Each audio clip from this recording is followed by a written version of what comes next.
Joining us now here in Los Angeles, Miko Brando, who was with us almost every night after this untimely passing, longtime Michael Jackson friend attending the funeral, and Dave, yes, that's his name, Dave. He was David Rothenberg. He was set on fire in 1983, suffered, as you can see, terrible scars. Michael Jackson befriended him and paid for a lot of his surgeries. Dave is also attending the burial. Why Dave? Well, to liberate myself from the confines of my father's criminality. He caused the fire? Yeah. He is a criminal, and he caused all this.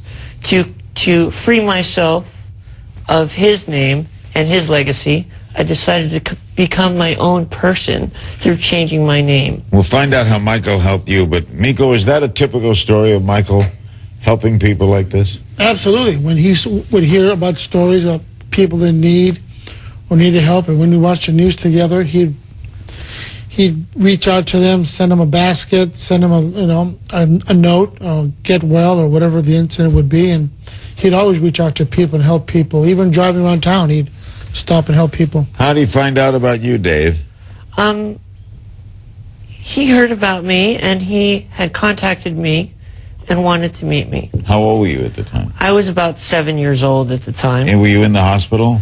I was not in the hospital at the time. I was in interim back and forth from surgery. And what did he do for you? Well, basically, he befriended me. He took me into his life, which is very rare for Michael to do. But he opened up his arms to me and accepted me as a very good friend of his. And throughout the years, he never let me go. I believe that's the hearse carrying the body into Forest Lawn.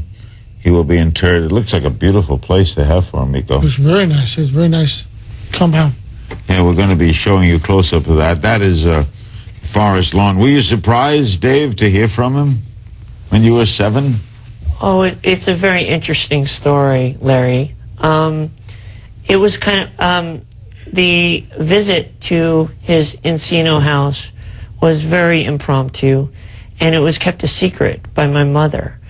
And I had always been kind of a admirer of his, not a fan per se, but I always loved his music.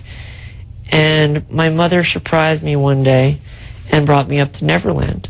And I entered an arcade, and there were all these Paul McCartney records all over this, The Girl Is Mine, and, this and that.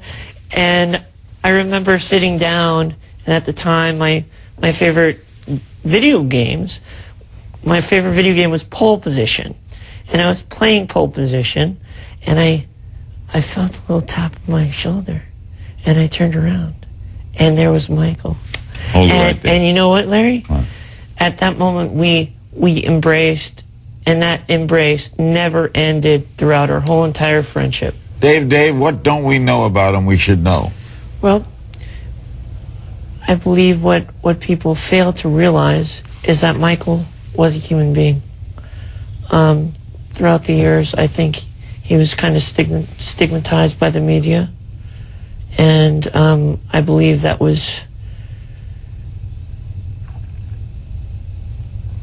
wasn't really helpful to him or to anybody around him.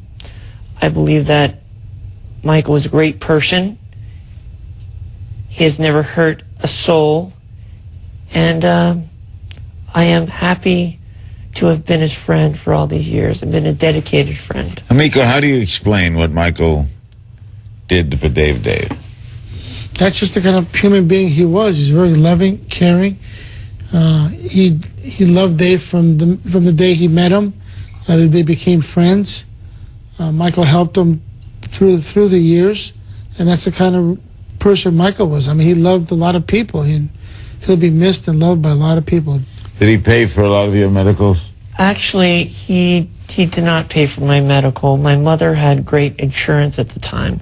So what did he do? Michael offered a lot of emotional support for me. He was there for me whenever I needed to talk to him. He opened up Neverland to me as a means to get away. metaphorically, he was almost like a father that I never had. Huh. Well said.